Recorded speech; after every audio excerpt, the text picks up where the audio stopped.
Hey guys, Trevor Boone from Emerald City Guitars, and today my pick of the day is this 1974 Les Paul Custom and this JCM800 Lead Series 2210 half stack with this cool straight cab. So I owned one of these amps. It was my first real tube amp, and I've had a couple Marshalls in my life.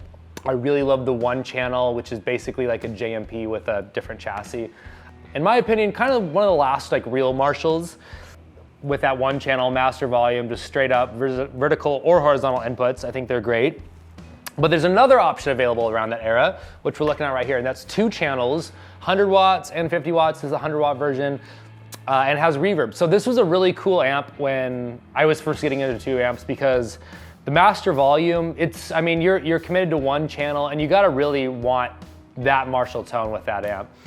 The 2210 is cool because for someone who really needs a little bit more versatile amp, clean, dirty, reverb, it's got some cool options, and it still has the integrity of like the original 80s Marshalls that we know and we love and we've heard so many times. So just a really cool functional head that you still get the great gain on. You get a really cool clean. The verb's awesome. It's just a fun amp. I used it for many years before trading it for, I think, a recording console or something like that at one point, but I always really enjoyed it, kind of regretted getting rid of it. Here I'm holding, like I said, a 1974 Les Paul Custom in my favorite color, Alpine White. I was obsessed with this guitar when I first started playing. I saw Rhandy Rhodes play it, and it absolutely blew my mind. I thought it was just the most beautiful guitar with the gold hardware, the kind of smoked out white yellow finish, waffle tuners, ebony board. It's just badass. I haven't found a left-handed one yet, but someday I hope to have one of these in my arsenal. I just think they're so badass. It makes me want to play rock and roll and Quiet Riot and all that fun stuff. I did eventually get a black custom, and a couple things I really loved about the Les Paul Custom is, like I said, the ebony board. It's a really hard wood and just really complements just inherent tone of this guitar. The two humbuckers, the material they use for the fretboard just has a really cool tone to it. Very forward, fast playing instrument. This is what I like to see on these. You do see some of the really clean white ones, but I love how they yellow out. It's been played in an old club. It's been some interesting environments, I'm sure, through the 70s, 80s, 90s to present day. So it shows a little bit of that. There is one thing that we mentioned, but I need to make this clear, is on our description we talk about a little extra wiring. All there is a fresh solder joint where maybe one was starting to come apart, they put a little dot in it. All the electronics are original, all the pots are original, tuners, everything. The frets are low on this.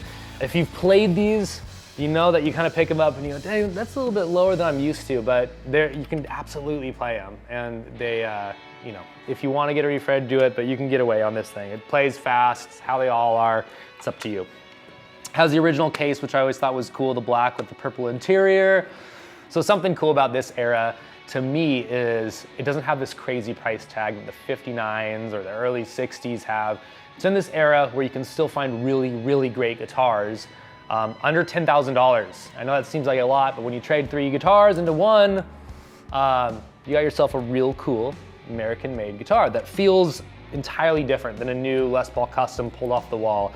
I've played a couple of those, you know, a couple meaning dozens, lefty, righty, and absolutely different experience. This feels like a real piece of wood. Like I said, I mean, it literally feels like a piece of furniture. It's solid as hell. It's made it this long, still sets up perfectly, intonates perfectly, neck is straight.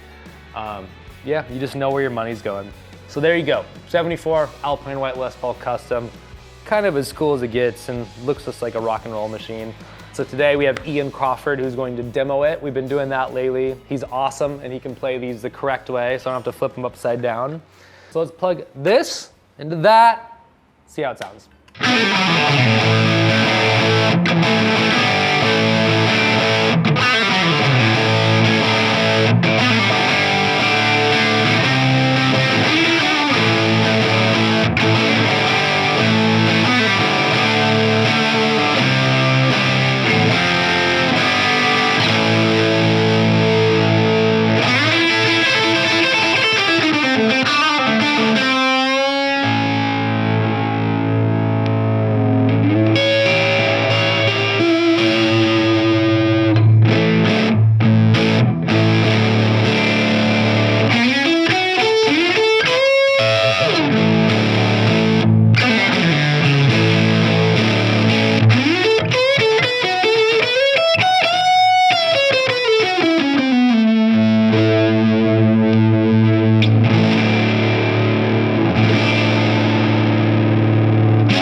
Thank you guys so much for watching. That was a 1974 Les Paul Custom through this 2210 Marshall half stack. Hope you enjoyed the combo, and see you next time.